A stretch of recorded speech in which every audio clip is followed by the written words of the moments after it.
मागचं सगळं कसं विसरायचं? चुकलं थोडं तुझं, चुकलं माझं, थोडं माझंही. सगळं आवरून निघून गेलीस हे असे क्षण विसरून विखरून. विचारतात मला कुठं आहेस म्हणून. मी काय सांगणार? या प्रश्नाचं उत्तर नाही माझ्यापाशी. मी मुकामुकाच. तू पेरलेले रंग ऋतुमानाप्रमाणे हजेरी लावतात तिथं, पण पूर्वीची रंगत नाही. उडबस होत नाही म्हणून सण सुद्धा येत नाहीत हल्ली. दारावरच्या सुकलेल्या तोरणातली आंब्याची सुकलेली पानं घोगरा आवाज काढतात वाऱ्याच्या संगतीत. बुजगावणी कालपासून शेतात गेलेत वस्तीला. तुझी सलगी आठवली, थोडी ओलावली होती.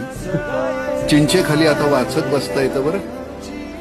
दगडी बाग सांगितलेत, कायम तिथेच वाचत बसलेली दिसतेच कॉफीचा मग घेऊन.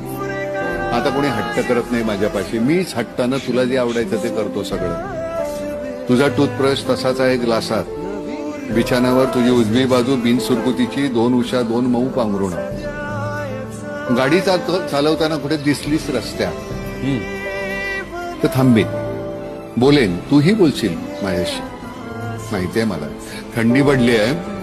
शेकोटी पेटवली होती अलीकडे मी, पलीकडे तुझी खुर्ची, आजूबाजूला 5 मित्र आपले शेपूट हलवत बसलेले. रोज सकाळी तुझ्याकडून देवाला चाफ्याची 2 फुलं वाहतो. देव म्हणाला तो तुला सुखी ठेवेल. मी रडत नाही.